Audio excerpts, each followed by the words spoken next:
today's show, we're going to talk sunlit tanks.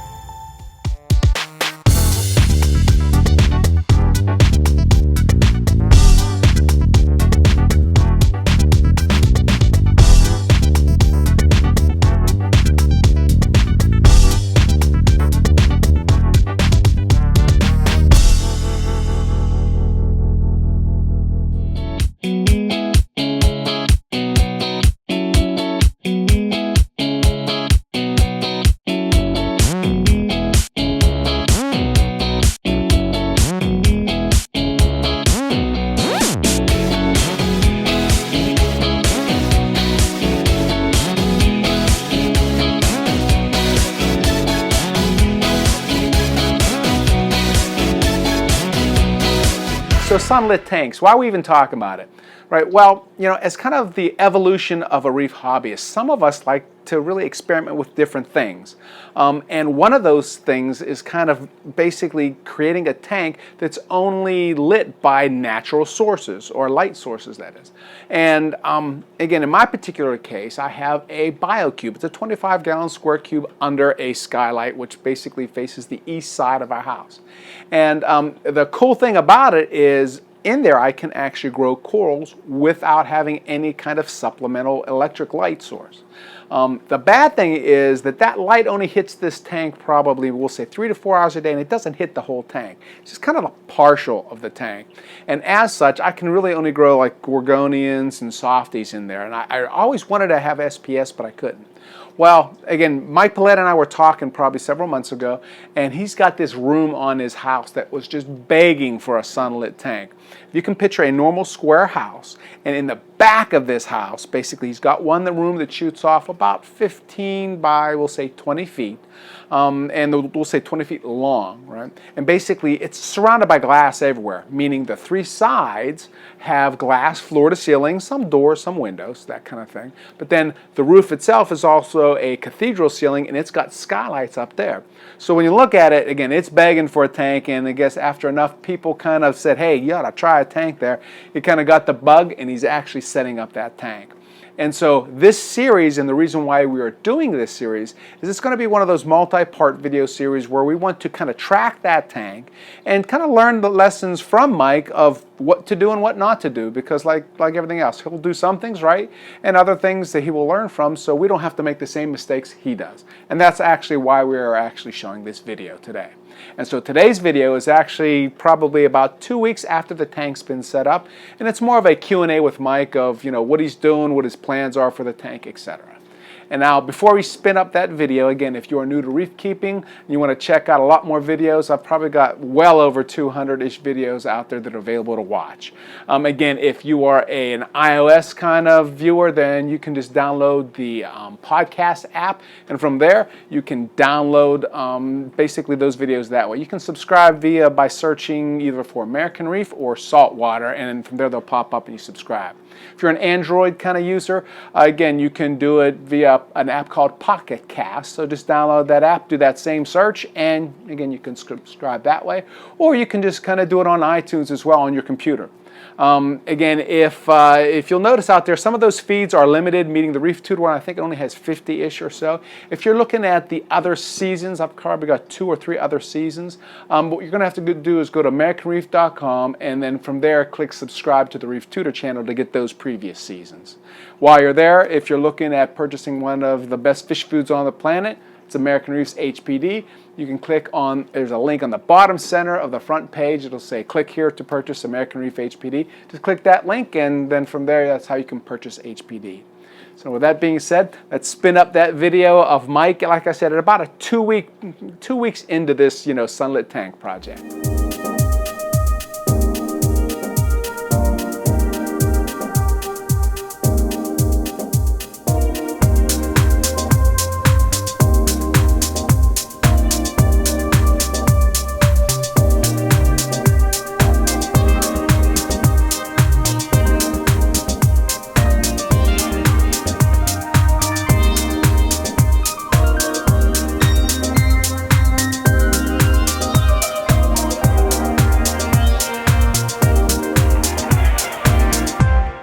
some new toys.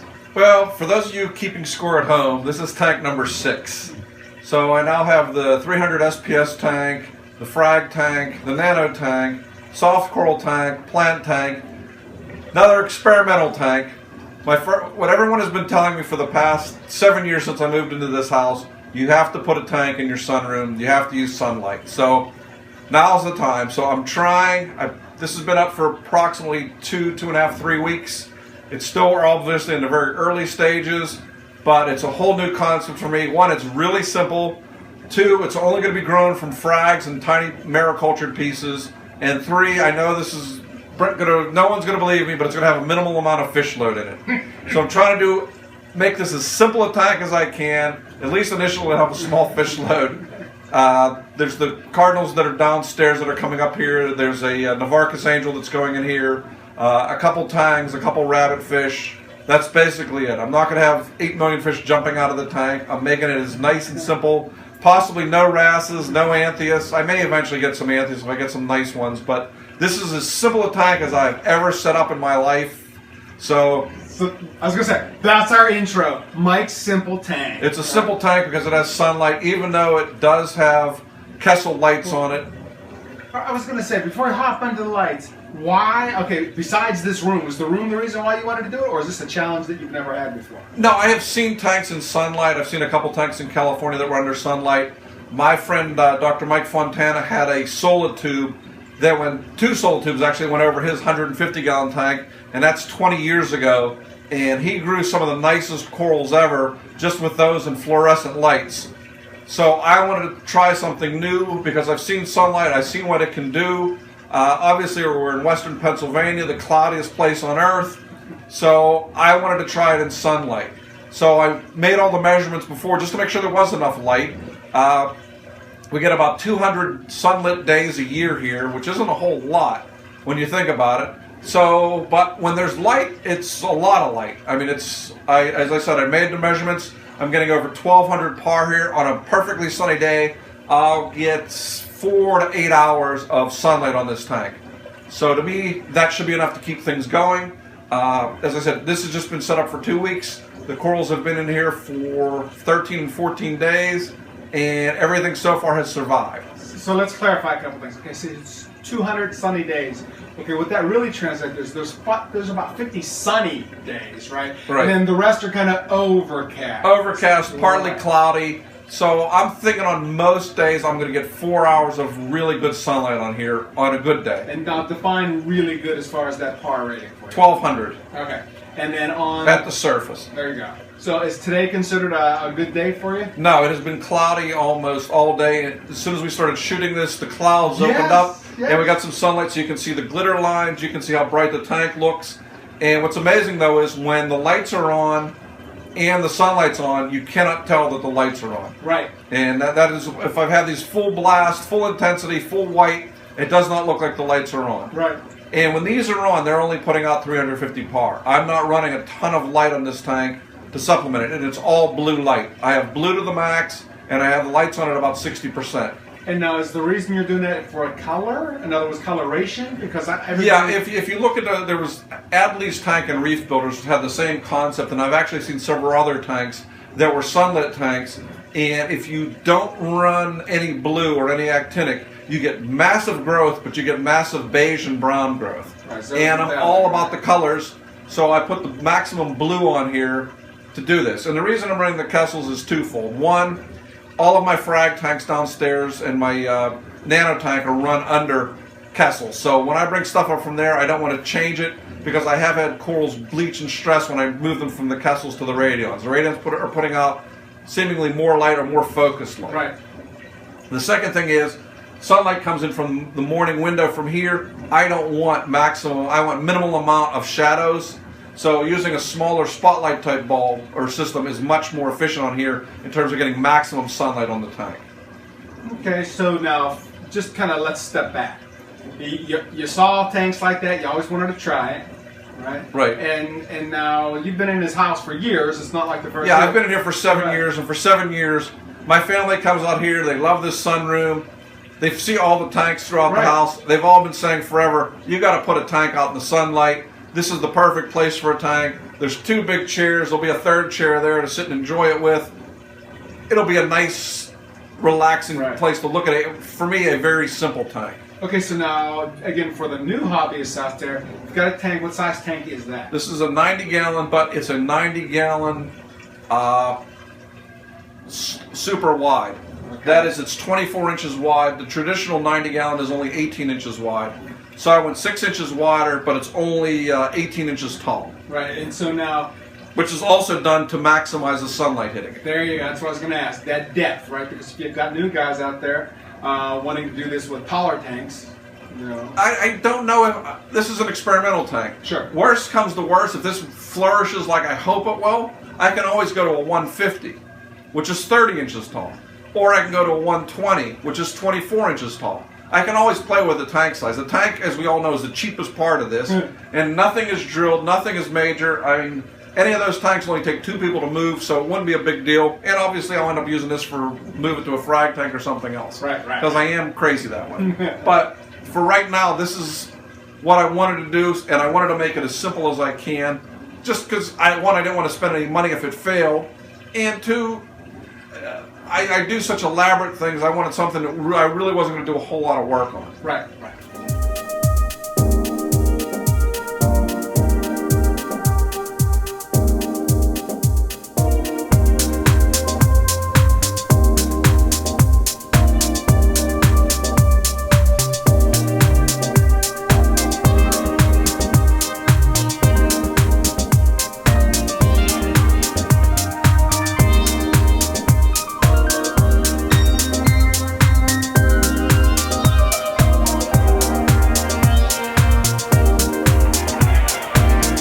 Okay, so what we have is a simple CPR overflow box. Well, okay, when you say simple in general, let's define simple. Meaning there are certain things... It's not a tube, it's a injection molded overflow box. So in other words, you don't need to drill a tank. You don't have to drill a tank. I can move that wherever I want. It's fairly simple.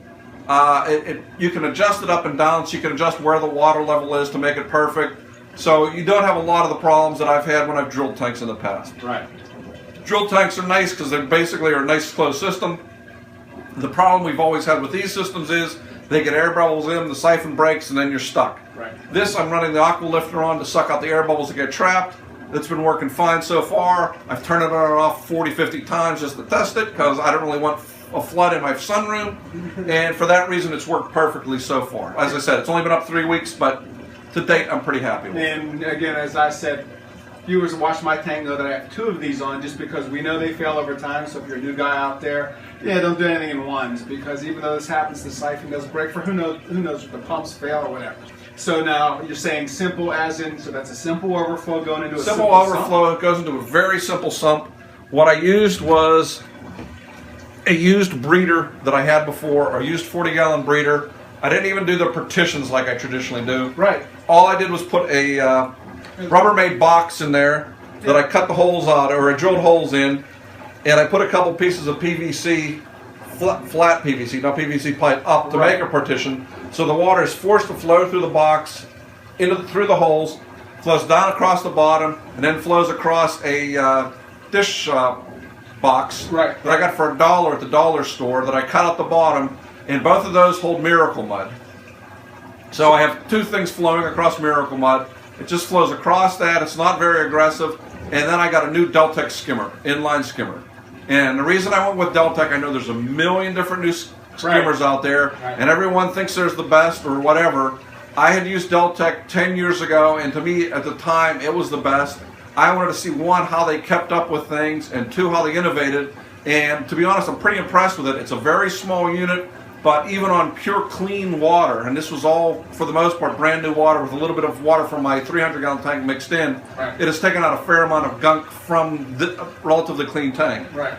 Also, in terms of simplicity, this is man-made live rock for the most part, as well as some pieces that I took out of my old tank from downstairs. So it's pretty simple and straightforward. I use the same kind of aquascaping system that I did before. The paver with paver rocks from Lowe's on the bottom, fiberglass rod, drilled through this big sheet of man-made, which are sometimes hard to get from what I've told. And I have lots of surface area close to the surface to grow everything. Right, which is awesome. But since it's going to be frags, I want them at the surface. They're going to grow up. They will eventually grow to the top, I hope. But it's probably going to take me a year or so to fill this tank in. Sure. Okay, so question: those nice big long slabs. Where'd you get them? I got them at Aqua World. Okay. I don't know whose brand of man-made live rock they are, but they got the purple coloration in them. They're very nice, and I like them because of how much space they do out and how much underneath the rock is open. And so when I put the fish in, I know they're going to hang out underneath. So there's a lot of open space for the fish, and there's going to be a lot of space on top for the corals. Now, do you care about the porosity or whatever that word is, right? In other words, when usually you have plates like that, they're not quite so porous as the other one. There's virtually no porosity. This is like a concrete slab. So, when I drilled it, it took a masonry bit, and it took every amount of effort to get through it. So this is pretty thick and straightforward. That's why I put in some of my own live rock, but that's also why the Miracle Mud's in there for biological filtration. Got it.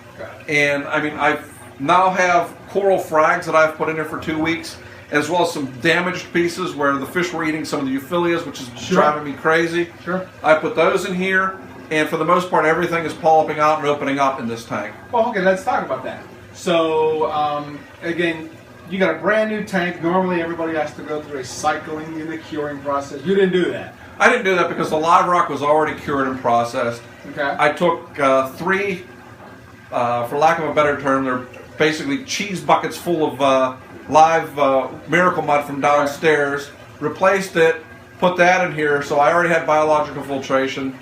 I did water from downstairs, which was also already free of everything. Right. And basically have only put corals in here, no fish.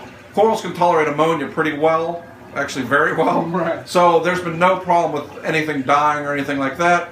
I've tested it, there's no ammonia, there's no nitrite, and there's very low nitrate, because there's basically nothing in this tank except live rock. So from that standpoint, the next step is I'm going to put a damsel fish in here next, just as a test. But I've put a dozen snails in here, they've all survived. I put an urchin in here, which is really a good indicator if the water quality is good, because I've had them die in just about anything. But I've also put some coral frags in here, some Montiparas that I started first with, and now I've put a couple of Croperas, one from the big colony that sits in the center of my tank, and a small piece that I broke off of a table coral, which typically are kind of iffy too. They've all survived for now a week. Right. So, I've had stuff bleach when I put in new tanks the next day. Everything here has survived a week.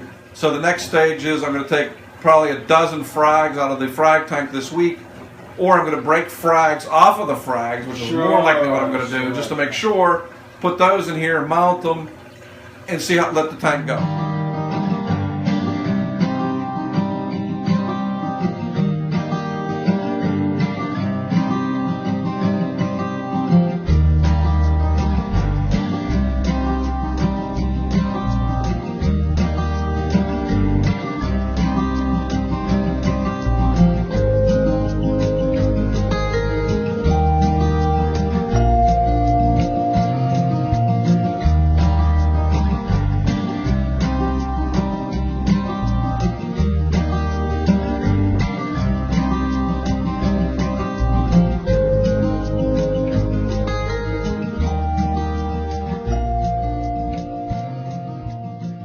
Okay, so now a couple things come to mind. When you say you pulled, 90-ish or it'd be 100 and whatever gallons out of your main display, did that cause anything weird to happen? No, I do water changes every week. I save the water change water. Put it in here. So it just took you 2 weeks to kind of fill it up, or 3 weeks? Yeah, it took me 2 weeks to fill it up.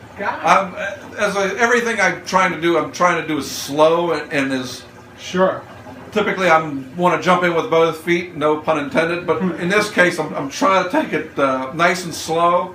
So I'm adding the corals. They're getting a couple weeks before I put in the next batch of frags. It's going to be up a month before I even put fish into the tank. I've tested for ammonia. I've tested for alkalinity. There's some things I'm going to do. Like I said, it's going to be simple overflow, a nice simple skimmer. When I say a nice simple skimmer, when I want to take it off, all I got to do is take the top off. The Deltec's real nice. I can adjust it up or down because it's a DC pump. It's a really nice design for simplicity. In terms of if it's something simple, you're more likely to do it. One of the only things I'm going to do on the overflow box is because it's in sunlight, I know it's going to get algae covered pretty quick. I'm going to cut out, this is a plastic folder that you can get at Staples. Cut it to fit the side boxes. I'm going to basically make the overflow blocks completely black. That way I'm going to cut down on any likelihood of algae buildup in there. Right. Because if I get algae, then I got to clean the whole box, which is a pain. Cutting those pieces of paper out takes 5 minutes. That's not such a pain. Right. I'm trying to make it simple. Doing the water change, I can take everything out of the bottom. Or actually, I'm going to take it out of the top tank. It's high enough. The only thing I have to do is schlep a couple of buckets of water. So once a month, I do 25 gallons of water change between here and the 70 out of the room. I'll do 15 from this tank, 10 from that tank. So I'll be schlepping 5 buckets in, 5 buckets out, Sure. which isn't a big deal. Sure. Okay, a couple of things I've noticed. Number one, no carbon, no GFO. As of right now, because I don't have anything really in here. Oh, the lights just kicked Yep, on. the blue lights just kicked on. Wait, we're timing everything perfect. So, yeah, we had this plan. Yeah, sure we did.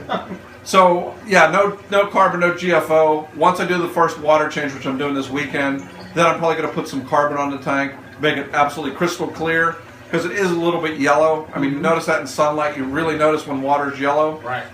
And then, as I said, the frags are going in. So that will be sort of the acid test as to how Sure. things are doing. Sure.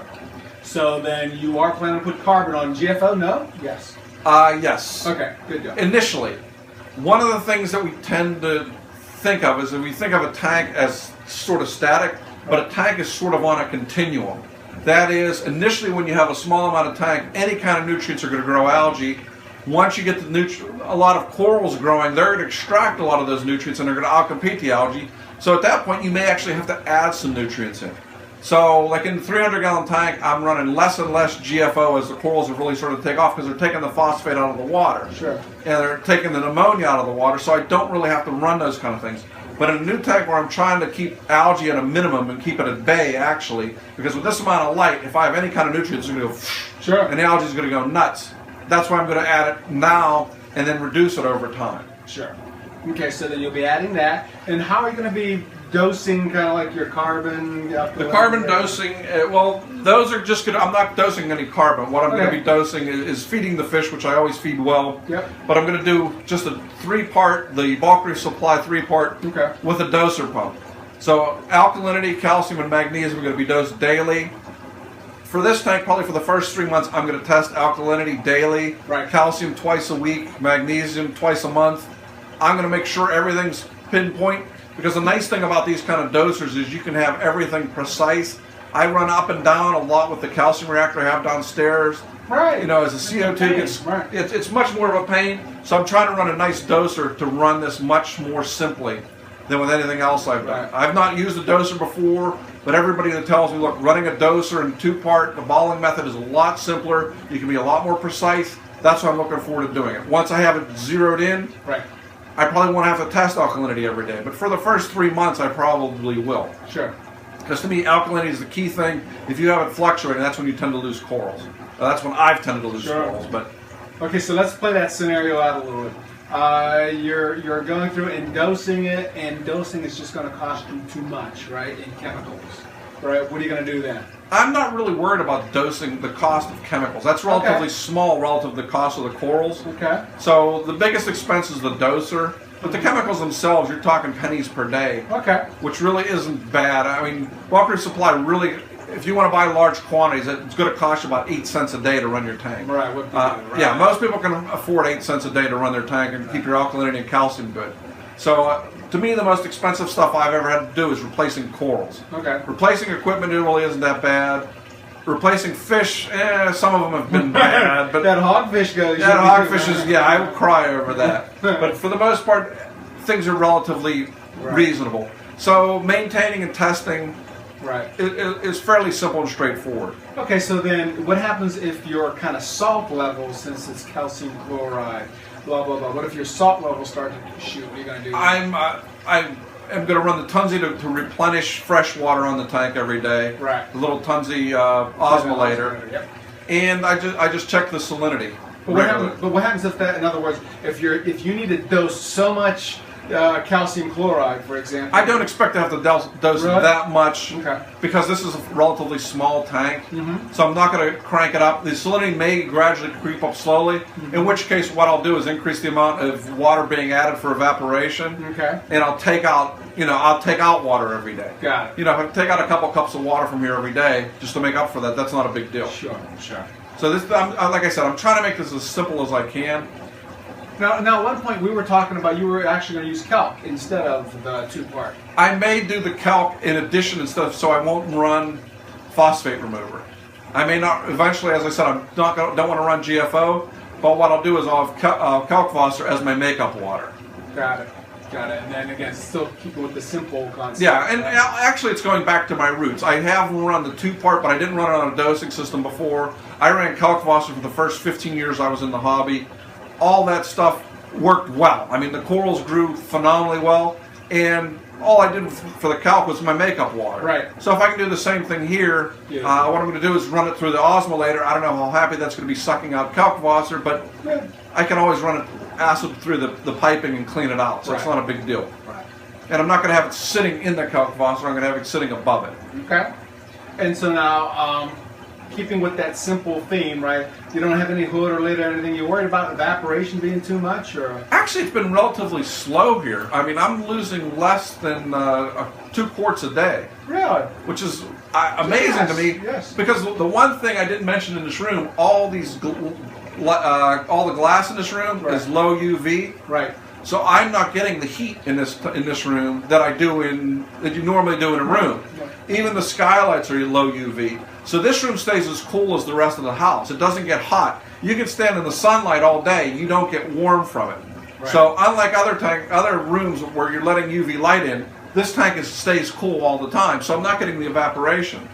Nice. And since I'm not blowing a ton of water across the top, I'm also not going to get a lot of evaporation. Sure.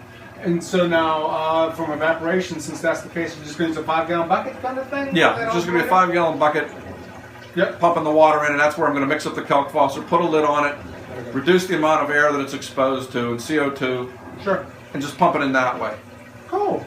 Okay, and so now, right now, for example, you've got pretty much hardy corals, right? No, I have some Montiferous, but I have Acroporas, Euphyllias, I have a Scalimia down below.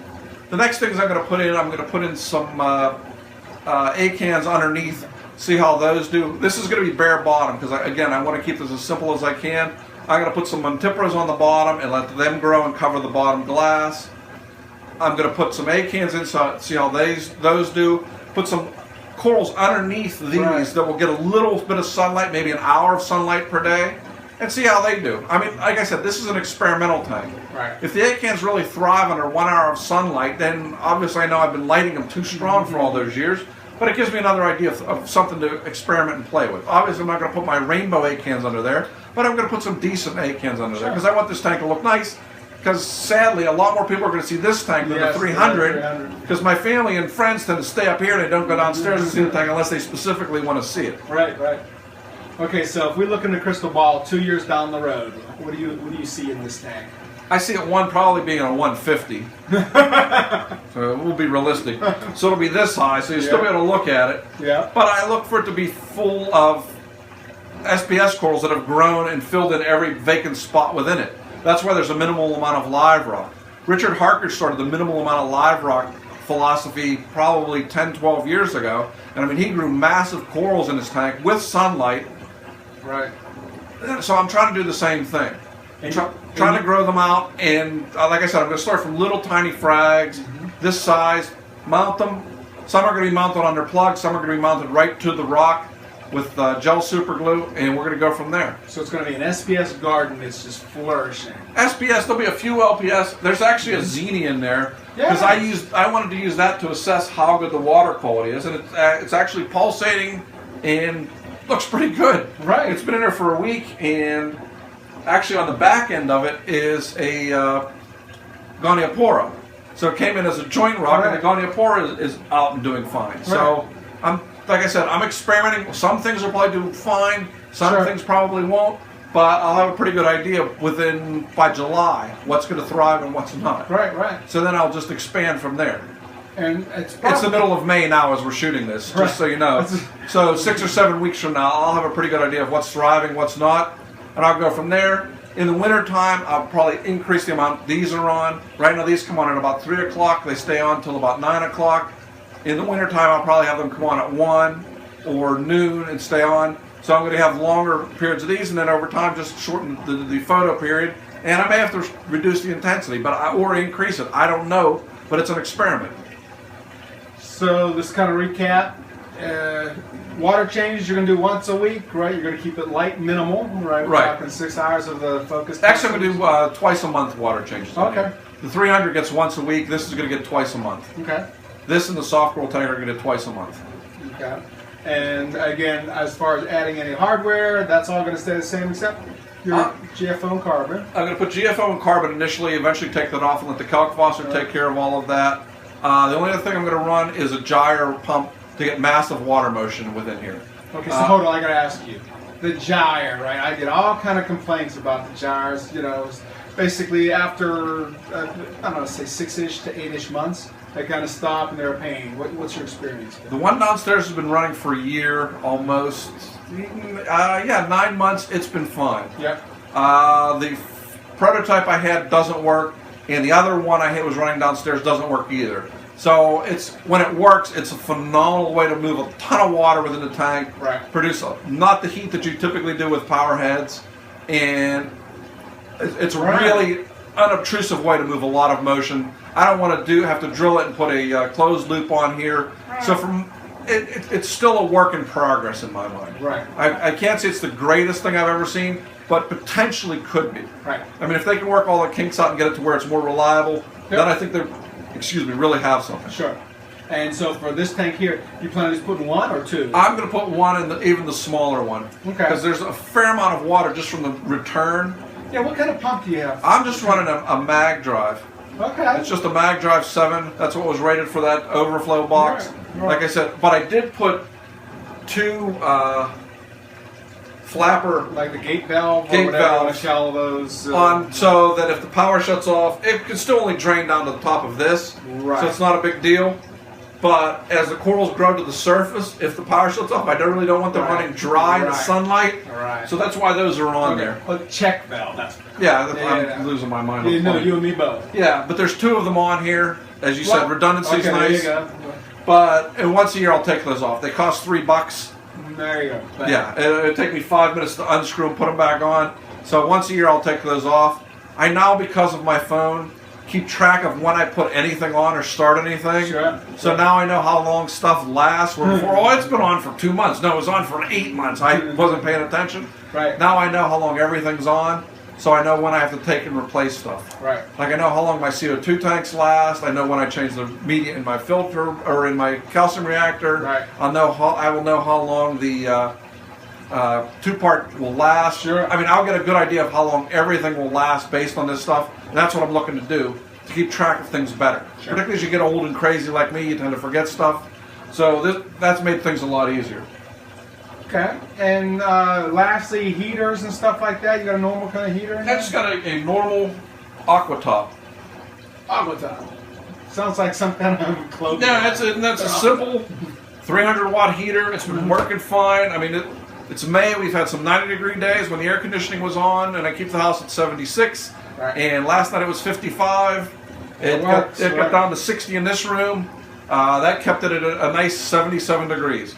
So I had 9 marine land heaters that whenever it got warm, I always take them out and clean them.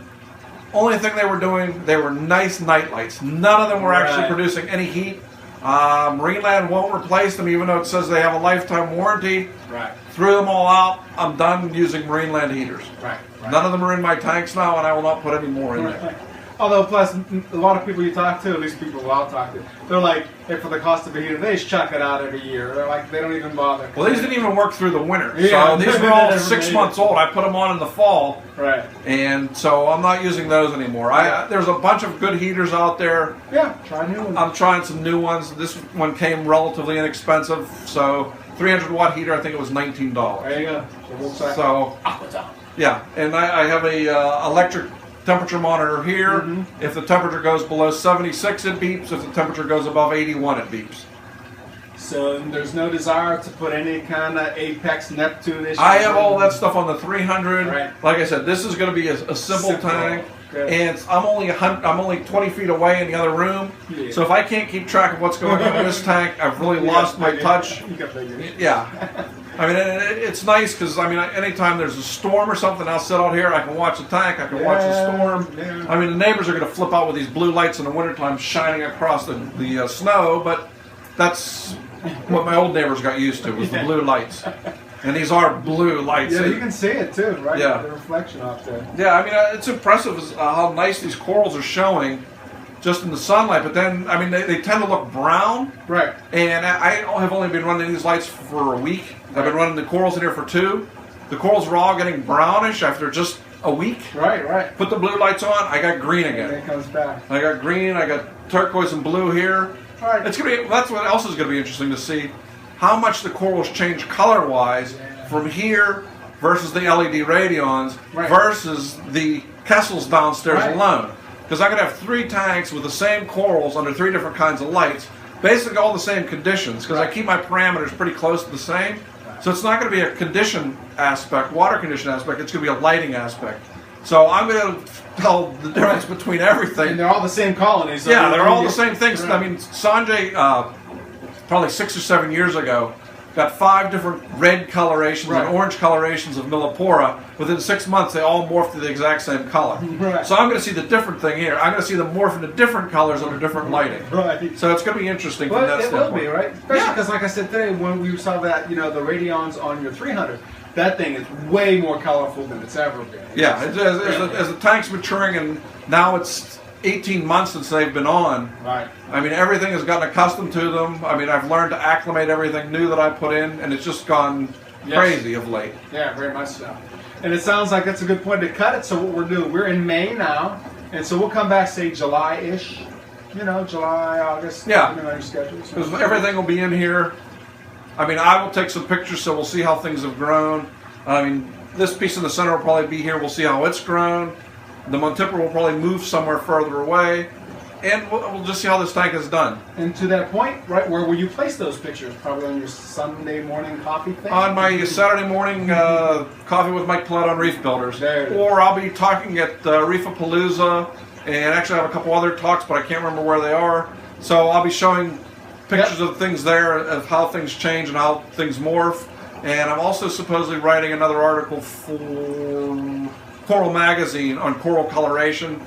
And once I have these things all going, that will be part of the process of talking about coral coloration. So look out for those fine articles, websites, locations, blah, blah, blah. Yeah, and keep your cards and letters coming is what you'd like me to see or talk about.